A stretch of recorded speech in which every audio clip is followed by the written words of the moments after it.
ಮೈಸೂರಿನ ಸಾಹಿತಿ ಹಾಗೂ ಪತ್ರಕರ್ತೆ ಶ್ರೀಮತಿ ಮನಲತಾ ಮೋಹನ್ ಸಾರಥ್ಯದ ಇದು ಜನಮನ ಟಿವಿ ಕನ್ನಡದ ಕೌಟುಂಬಿಕ ವಾಹಿನಿ. ಜಯಗೊಳ್ಳುವುದು ವಿನಾಯಕ,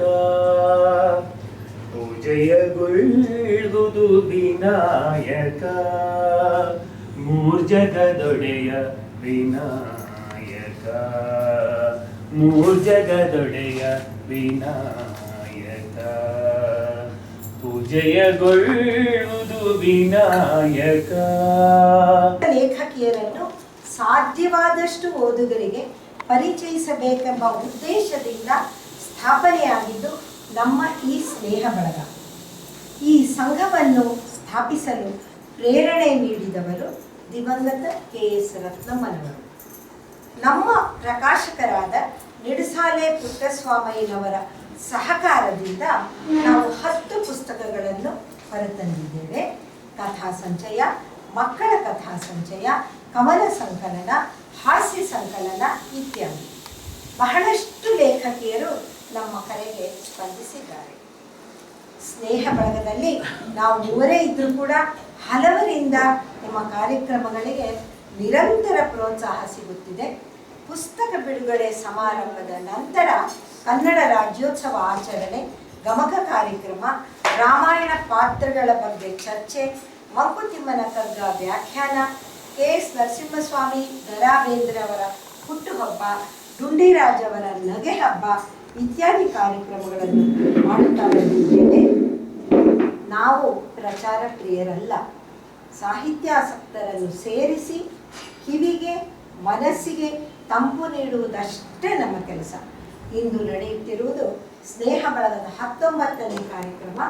ನಮ್ಮ ಇನ್ನೆಲ್ಲ ಕಾರ್ಯಕ್ರಮಗಳಿಗೆ ನಮ್ಮ ಜೊತೆ ಕೈಗೂಡಿಸುವ ಎಲ್ಲ ಸಹೃದಯರಿಗೂ ನಮ್ಮ ಕೃತಜ್ಞತೆಗಳು. ನಮಸ್ಕಾರ. ಮೊದಲಿಗೆ ನಾಗರತ್ನ ಮೇಡಮ್ ಅವರನ್ನ ಕೇಳ್ಕೊಳ್ತೀನಿ. ಅವರು ಶ್ರೀಮತಿ ಡಾಕ್ಟರ್ ಜಮುನಾ ರಾಣಿ ವಿ ಮಿರ್ಲೆ ಅವರ ಪರಿಚಯವನ್ನು ಮಾಡಿಕೊಡ್ತಾರೆ. ಎಲ್ಲರಿಗೂ ನಮಸ್ಕಾರಗಳು. ನಾನು ಇವತ್ತು ಈ ಸಮಾರಂಭದ ಅಧ್ಯಕ್ಷತೆಯನ್ನು ವಹಿಸಿರುವಂತಹ ಡಾಕ್ಟರ್ ಜಮುನಾ ರಾಣಿ ವಿ ಮಿರ್ಲೆ ಅವರ ಒಂದು ಕಿರು ಪರಿಚಯ ತುಂಬ ಇದೆ. ಒಂದು ಸಂಕ್ಷಿಪ್ತವಾಗಿ ಮಾಡಿಕೊಡ್ತೀನಿ. ಶ್ರೀಮತಿ ಜಮುನಾ ರಾಣಿ ವಿ ಮಿರ್ಲೆ ಒಬ್ಬ ಸಾಧಾರಣ ಕುಟುಂಬದ ಹಿನ್ನೆಲೆಯಿಂದ ಬಂದು ಹಲವಾರು ಕ್ಷೇತ್ರಗಳಲ್ಲಿ ಆಸಕ್ತಿ ಬೆಳೆಸಿಕೊಂಡಿದ್ದೇ ಅಷ್ಟೇ ಅಲ್ಲದೆ ಪ್ರತಿಯೊಂದರಲ್ಲೂ ಅತಿ ಶ್ರದ್ಧೆ ಪರಿಶ್ರಮದಿಂದ ಅಸಾಧಾರಣ ಸಾಧನೆ ಮಾಡಿರುವ ಬಹುಮುಖ ಪ್ರತಿಭೆಯ ಹೆಣ್ಣುಮಗಳು.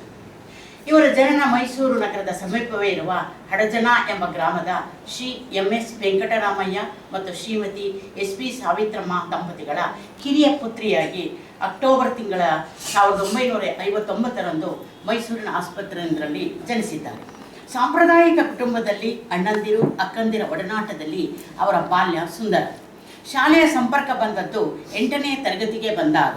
ಅಲ್ಲಿ ಅವರಿಗೆ ಮನೆಯಲ್ಲಿಯೇ ಕಲಿತು 7ನೇ ತರಗತಿಯ ಪರೀಕ್ಷೆಯನ್ನು ವಿಶೇಷ ಅನುಮತಿ ಪಡೆದು ಸರ್ಕಾರಿ ಶಾಲೆಯೊಂದರಲ್ಲಿ ಬರೆದು ತೇರ್ಗಡೆಯಾಗಿದ್ದರು. ಇವರು BSc ಪದವೀಧರರಾದ ನಂತರ ಕೆಲಸ ಮಾಡಿಕೊಂಡೇ ಅಂಚೆ ತಿರುಪಿನ ಶಿಕ್ಷಣದ ಮೂಲಕ ಸಂಸ್ಕೃತದಲ್ಲಿ MA ಮತ್ತು ಜಯದೇವನ ಅಷ್ಟಪದಿಯ ತೌಲಾನಿಕ ಅಧ್ಯಯನ ಮಹಾಪ್ರಬಂಧಕ್ಕಾಗಿ MPhil ಪದವಿಯನ್ನು ಗಳಿಸಿಕೊಂಡಿದ್ದಾರೆ. ವಿದ್ಯಾಭ್ಯಾಸಕ್ಕಾಗಿ ಮೈಸೂರಿನ ಮಹಾರಾಣಿ ಹೈಸ್ಕೂಲು, ನಿರ್ಮಲಾ ಕಾನ್ವೆಂಟ್, ಶಾರದಾ ವಿಲಾಸ ಕಾಲೇಜುಗಳಲ್ಲಿ ಅಭ್ಯಾಸ ಮಾಡಿದ್ದಾರೆ. ನಂತರ ನೌಕರಿ ಮಾಡಿಕೊಂಡೇ ಮುಂದಿನ ಪದವಿಗಳನ್ನು ಗಳಿಸಿದ್ದಾರೆ. ಶಾಲಾ ದಿನಗಳಿಂದಲೇ ಶಿಸ್ತನ್ನು ಮೈಗೂಡಿಸಿಕೊಂಡಿದ್ದ ಇವರು ಪಠ್ಯೇತರ ಚಟುವಟಿಕೆಗಳಲ್ಲಿ ಭಾಗವಹಿಸುತ್ತಿದ್ದರು.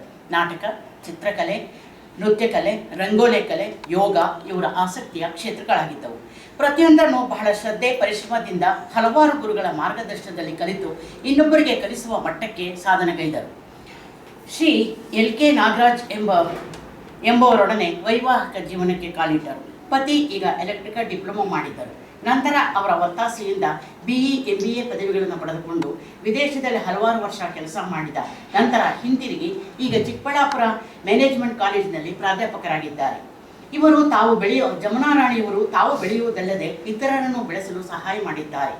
ಜೀವನದಲ್ಲಿ ಬಾಲ್ಯದಿಂದಲೇ ಕುಟುಂಬದವರಿಗೆ ಹೊರೆಯಾಗಬಾರದೆಂದು ಕಲಿಕೆ, ಕಲಿಸುವಿಕೆ, ಗಳಿಕೆ ಎಂಬ 3 ಸಿದ್ಧಾಂತಗಳನ್ನು ಪಾಲಿಸಿಕೊಂಡು ಬಂದಿರುವುದೊಂದು ಹೆಗ್ಗಳಿಕೆ.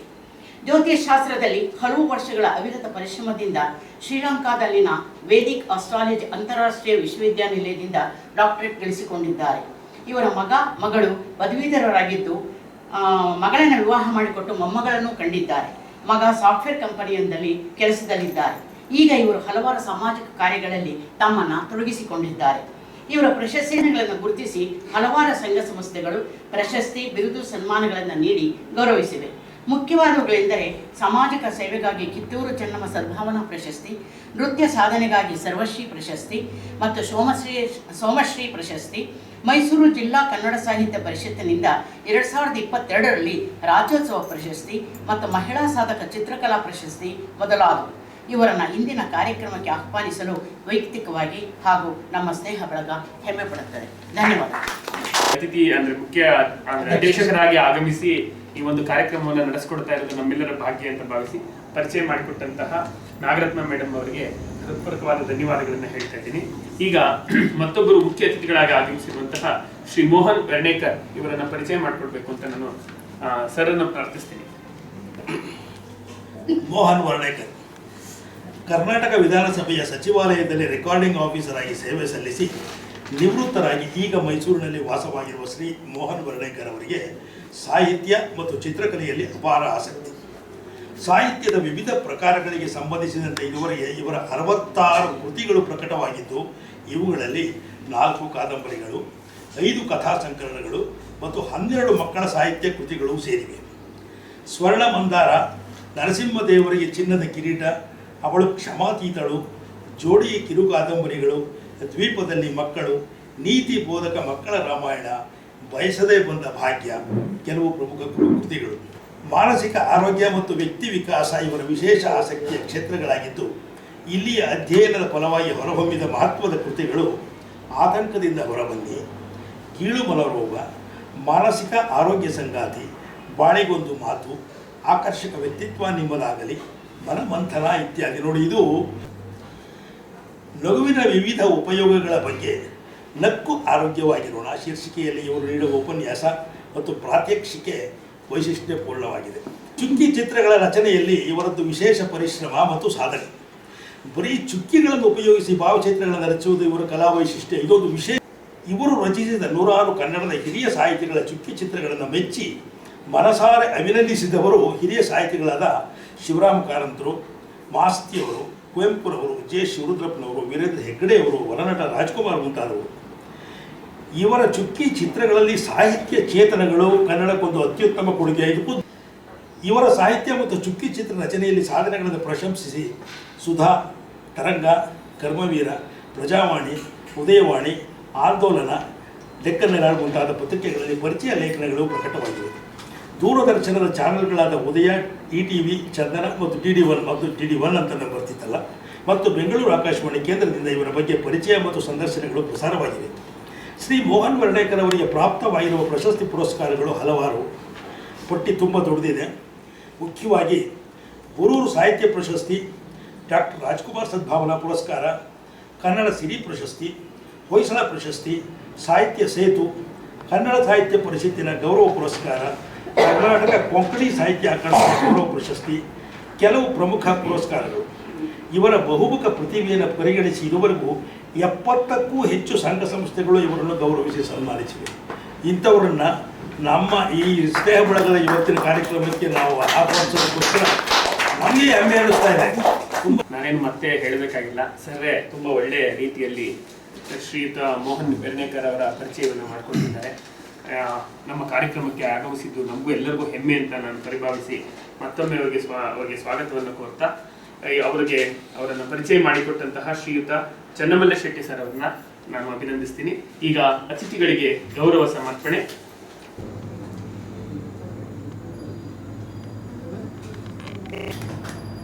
ಮೋಹನ್ ಬಂದಿದ್ದಾರೆ ಅಂತ ಮರ್ತೋಯ್ತು. ಸ್ವೀಕರಿಸಿದಂತಹ ಅಧ್ಯಕ್ಷರಿಗೆ ಹಾಗೂ ಮುಖ್ಯ ಅತಿಥಿಗಳಿಗೆ ಸ್ನೇಹ ಬಳಗದ ಪರವಾಗಿ ತಮ್ಮೆಲ್ಲರ ಪರವಾಗಿ ಹೃತ್ಪೂರ್ವಕವಾದಂತಹ ಧನ್ಯವಾದಗಳು. ಈಗ ನಾವು ಒಂದು ಮುಖ್ಯ ಘಟ್ಟಕ್ಕೆ ಬರ್ತಾ ಇದ್ದೀವಿ. ಸಾಹಿತ್ಯ ಅಂತಂದ್ರೆ ಅತ್ಯುತ್ತಮ ಶಬ್ದಾರ್ಥಗಳನ್ನು ಒಳಗೊಂಡದ್ದು ಅಂತ ಸಾಮಾನ್ಯವಾದಂತಹ ಪರಿಭಾಷೆಯಲ್ಲಿ. ಆದರೆ DVG ಹೇಳ್ತಾರೆ, ಯಾವ ವಾಕ್ಯ ಸರಣಿಯಿಂದ ಕೇಳಿದವನ ಅಥವಾ ಓದಿದವನ ಹೃದಯಕ್ಕೆ ಒಂದು ಹಿತಾನುಭವವು, ಅವನ ಬುದ್ಧಿಗೆ ಒಂದು ಬೆಳಕು, ಅವನ ಜೀವನಕ್ಕೆ ಒಂದು ಸತ್ ಪ್ರಚೋದನೆಯೂ ಉಂಟಾಗುತ್ತದೆಯೋ ಅದೇ ಸಾಹಿತ್ಯ. ಬಹಳ ಒಳ್ಳೆ ಮಾತು.